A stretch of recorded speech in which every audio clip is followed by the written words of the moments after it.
So, hey there, wrestling fans. Looks like tomorrow on the WWE Network, we're going to have the greatest Royal Rumble. It's going to be on Friday at noon Eastern Time, 9 a.m. for those of you out in the West Coast. So, you're going to have a full day of wrestling. The reason for the odd date and time is because they're holding it in Saudi Arabia. Seems Vince and company was able to make an incredibly money making deal out there where the whole place is sold out and they're going to make a ton of money. So, can't really blame them. But looks like it's going to be a long one. It's going to be 9 matches as well as a 50-man Royal Rumble. So, this one's going to last quite a long time. I'm believing it's going to hit probably about the 6 hour mark. So anyway, let's get this show on the road with my predictions for the greatest Royal Rumble ever, and we'll see if I get any right. Here we go. So, first match of the night that I'm guessing is going to be Cedric Alexander versus Kalisto for the Cruiserweight title. This is going to be a fun match. In fact, I really enjoyed the match between Cedric Alexander and I forget his opponent's name at WrestleMania. I know I said I really liked it, but hey, I'm old. I forget the people's names sometimes. Anyway, I think this is going to be a decent match between Cedric and Kalisto, and I think Cedric's going to win in the end. They haven't really pushed Kalisto too much, and I think the cruiserweight division is still something that they can uh, pump up and make it a little bit of a better product. I know they have the 205 Live. Maybe they could do something more with it on Raw or SmackDown, but with time constraints, they really can't. Maybe they could do another show, but in the end, Cedric Alexander is going to win this one. So the next match is going to be the Bludgeon Brothers against the Usos. Uh, well, it looks like the way they got manhandled at WrestleMania, as well as the rematch on SmackDown a few weeks later, and I think even last week, it would look like the Bludgeon Brothers should, excuse me, dominate this one. But I have a feeling that WWE is going to do a quick swerve, and either somebody's going to interfere with Naomi or somebody else, the New Day or something, and the Usos will win this one back. That's just my gut feeling on that. I don't think it's going to be a very long match because even though the Usos are more endurance and very technically savvy and can put on a great long show, the Bludgeon Brothers with Luke Harper and the other guy, I call them the Wild Eye guys, they're more of bruisers, and they really are better with short matches. So as long as they keep this one short, I think it'll be a pretty decent match. But in the end, I still think the Usos will take this one away. So the next match, in my opinion, and it's going to be odd to have two tag team matches in a row, but what can you say?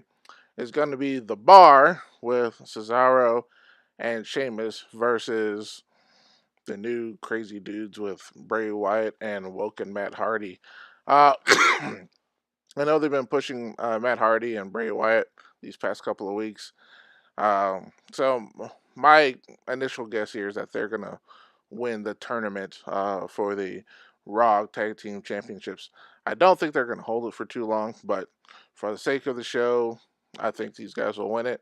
To be perfectly honest, I'm not a huge fan of the whole Woken gimmick, but I am a huge fan of Bray Wyatt, so I'm hoping these guys aren't paired together for too much longer. They'll do something together for a little while, for the next maybe month or two, and then they'll break up, and hopefully Bray Wyatt can go back to being uh, the guy I've known to love for the past few years. Anyway, that's my thoughts on that match. So next on my list is the match for the U.S. Heavyweight Championship.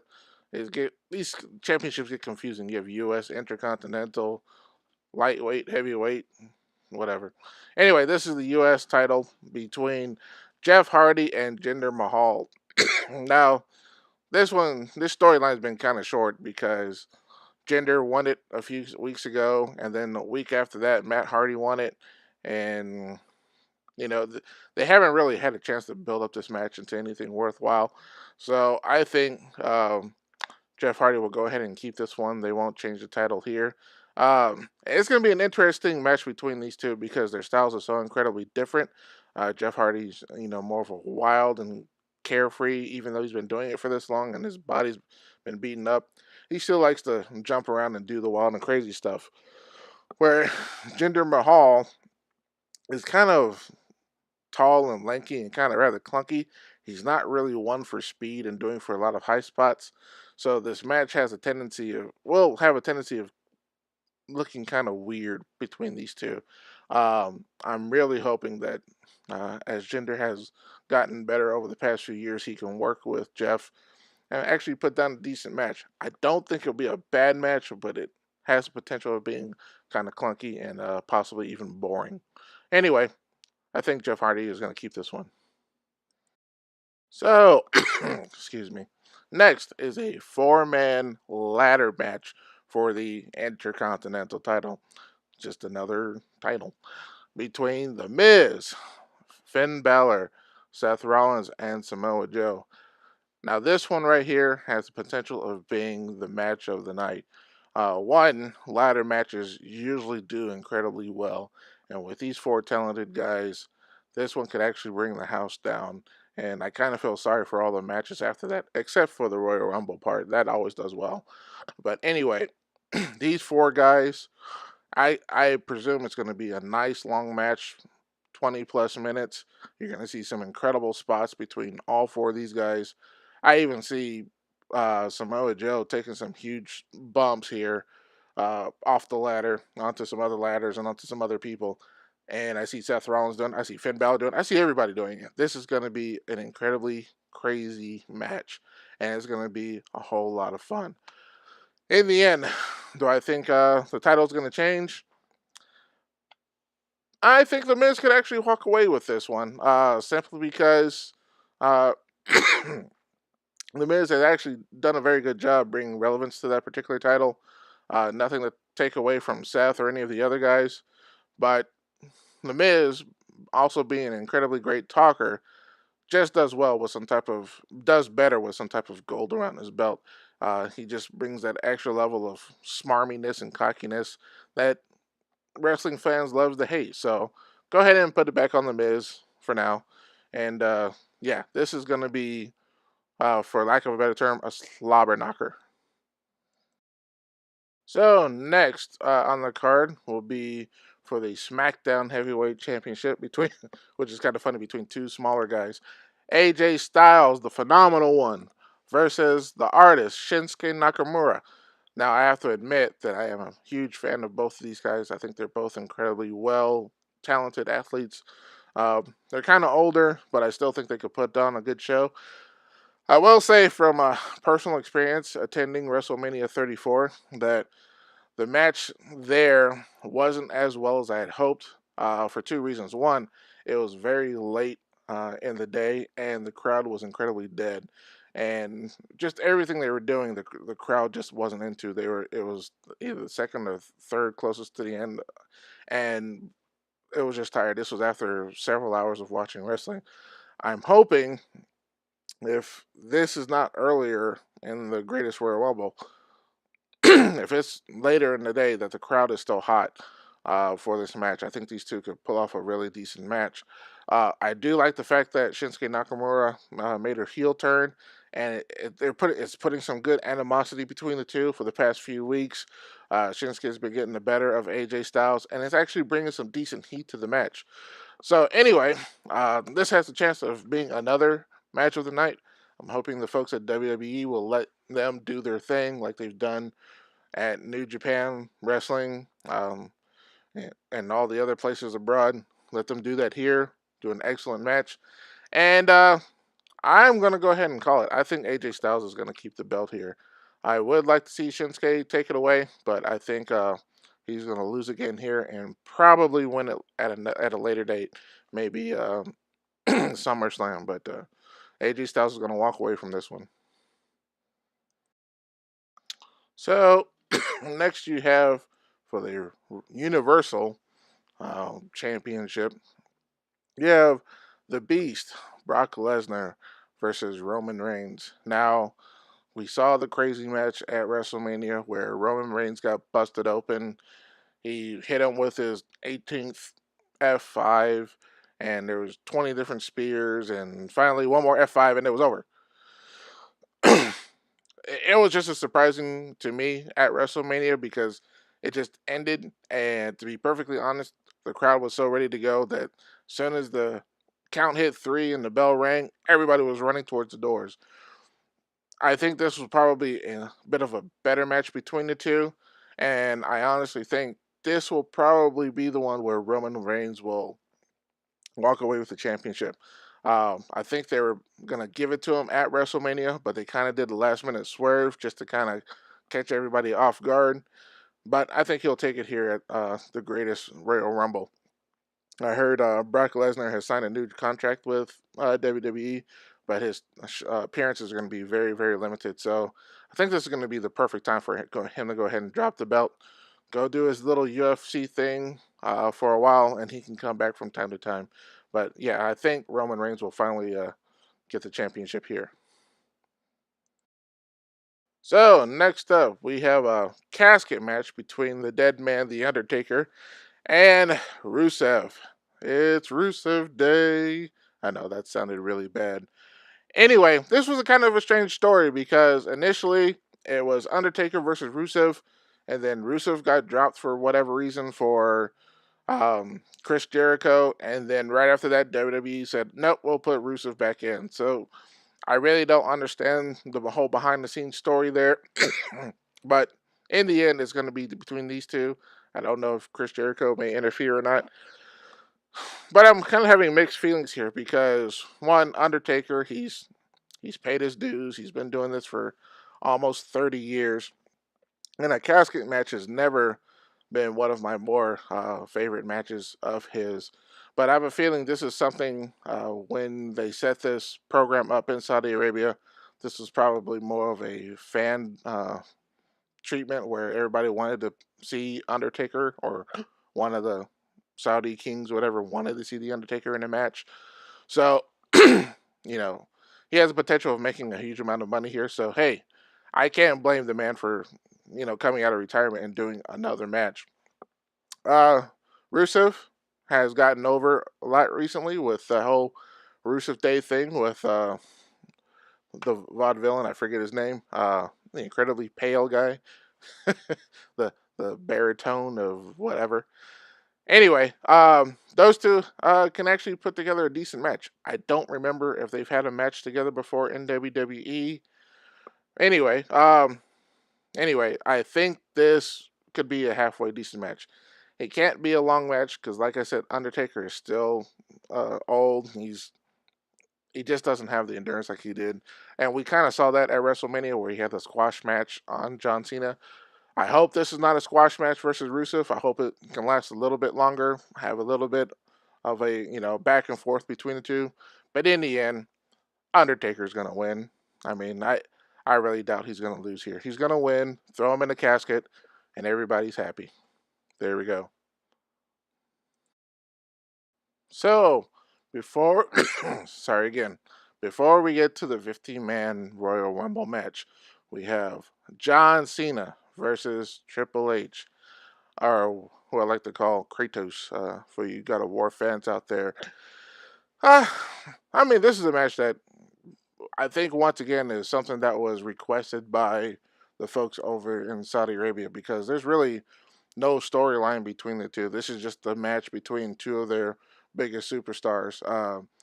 Triple H doesn't really wrestle that much anymore, and John Cena doesn't really wrestle that much anymore either. And we've seen the stories of his recent breakup and all that kind of stuff. I think this is just going to be a match just to service the fans. It could be a decent match between the two. They're both excellent performers. I think Triple H kind of is a little bit better performer than John Cena, but these two can definitely bring down the house, and it's gonna be it's gonna be something to whet the appetite for the battle royal. So in the end, I probably say that Triple H will win. And I'm just flipping a coin here. Heck, John Cena's gonna win. No, I'll stick with Triple H. Uh, and that's basically it. I think both of them are going to put down a decent match, and there's really not going to be a loser between the two. But if I had to pick one, I'd just go ahead and say Triple H. So, in the end, we have the greatest Royal Rumble of all time, the 50-man Royal Rumble. Now, I've been watching the Royal Rumble since I was a young teenager at the age of 14. I've watched just about every Royal Rumble that's come around. I've even been to a Royal Rumble here in Atlanta. And I have to say, it's a huge event to watch. I enjoy it every time. Um, I've seen the 30-man. I think they even did a 40-man one year.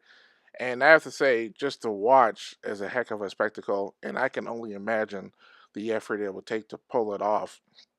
And to pull off a 50-man Royal Rumble is going to be insane. And even if they did, one entrant every minute or every minute and a half, I'm guessing it's going to be either a minute or a minute and a half because even at a minute, you're talking about 50 minutes of the Royal Rumble here, at least. If it was every 2 minutes, this thing will last forever, an hour and a half or to 2 hours. I just don't think the audience, both at Saudi Arabia and on the network, will be able to handle it for that long. So I would say probably a minute here, but it's going to be a blast. And from my understanding, there's going to be a slew of surprise entrants here. And I won't go into the ones that have been confirmed. I'm just going to leave it out there for you guys to look up if you really, really want to know. Part for me is the surprise of the surprise entrance. Just hearing that music hit and just hearing the crowd go nuts and just you just going, oh, holy mackerel. I really don't say holy mackerel. I say something a lot worse. But I'm trying to keep this channel as family friendly as possible. But wouldn't it be just really cool, to hear Cult of Personality, kick off and see CM Punk come out? That'd be really cool. I don't think it's going to happen. I'm not calling it, but that would be just really cool. But, just think of some other people from, Ryback to RVD to just think, Shawn Michaels. It could be anybody that pops out in this 50-man Royal Rumble. So I'm really looking forward to that. Who's going to win this thing? Golly, I really don't know. If I were to guess one person, the wrestler that's been getting a halfway decent push lately has been Baron Corbin. So if I had to pick one out of 50, which does not give me very good odds, I'm going to go ahead with Baron Corbin. So do I think I'm going to be right? No, but that's my logical guess. I've been right one time before, many, many years ago, and it was Randy Orton, and he won. So I'm going to go with that. Anyway, that's my guess for the 50-man Royal Rumble. So that's my 2 cents on the greatest Royal Rumble, coming live from Saudi Arabia on the WWE Network, Friday at noon, 9 Pacific. Of course, you can watch it anytime if you're a member. I've been a member of the WWE Network since day one. You can't really go wrong. It's only $10 a month. It's I think it's going to be a fun show. I think it's going to be a long show, and I might have to take a break from it, from time to time. And it is during the middle of the day on Friday, which most of us still have to work. So might watch it Friday night, might just watch it on Saturday. Um, what are your thoughts? Do you plan on watching it on Friday, or do you just plan on holding off to the weekend, or could you care less? Let me know. Who do you think my picks are going to be right or going to be wrong? Or what are your picks? You can post that in the comments as well. One thing that my family likes to do, and this kind of puts more interest into the game, is we kind of like to make our picks, and whoever wins gets a nice little gift certificate to a local restaurant. So maybe you could do that too. We don't really do a drinking game. We tried that once, and with Mountain Dew, not alcohol, and I really almost got sick just from drinking the amount of Mountain Dew every time, whatever our demands were. So we've learned that lesson.